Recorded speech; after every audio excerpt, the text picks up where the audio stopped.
اعوذ باللہ من الشیطان الرجیم بسم اللہ الرحمن الرحیم یا بنی انها ان تک مثقال حبة من خردل فتکن فی صخرة او فی السماوات او فی الارض یأت بها اللہ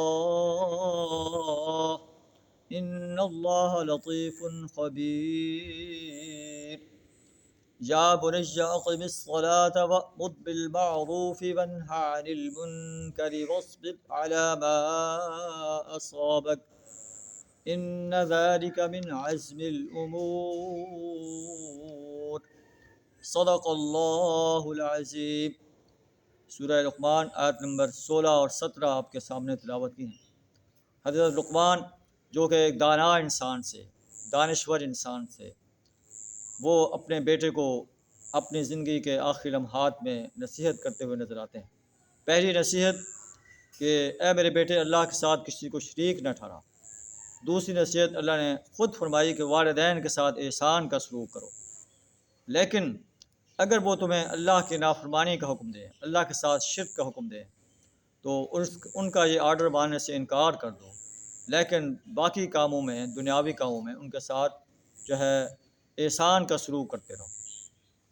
تیسری نصیحت حضرت لقمان اپنے بیٹوں کہہ رہے ہیں یا بنی انہا ان تک مثقال حبۃ من خردل، کہ اگر کوئی چیز رائی کے دانے کے برابر بھی ہو، کسی چٹان میں ہو، آسمان میں ہو یا زمین میں چھپی ہوئی ہو، یاتی بہ اللہ، اللہ اسے ضرور لائے گا۔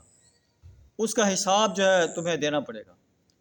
اگر نیک کام کر رہا ہے رات کی تاریکی کے اندر، اپنے گھر کے کسی کمرے میں بیٹھ کر یا کسی غار میں بیٹھ کر، وہ بھی اللہ لائے گا۔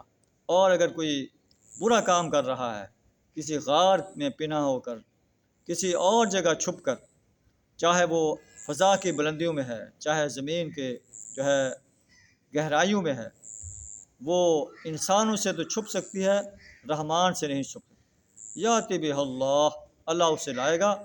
ان اللہ لطیف خبیر، بے شک اللہ باریک بھی ہے، خبردار ہے، اسے انسان کے ہر عمل کی خبر ہے۔ فمن یعمل مثقال ذرۃ خیر یرہ، جو انسان ذرہ برابر بھی عمل کرے گا خیر کا، وہ بھی اسے دیکھ لے گا۔ ومن یعمل مثقال ذرۃ شر یرہ، اور جو ذرہ برابر شر کا عمل کرے گا، برا کام کرے گا، وہ بھی اسے دیکھ لے گا۔ قیامت کے دن اس کے نامہ اعمال میں سب چیزیں درج ہوں گی، کتاب اعمال اس کے ہاتھ میں تھما دی جائے گی، اور کہے گا ما لہذا الکتاب، یہ ایک ایسی کتاب ہے لا یغادر صغیرۃ ولا کبیرۃ الا احصاها، کہ اس میں ہر میری چھوٹی بڑی بات کو درج کر دیا گیا۔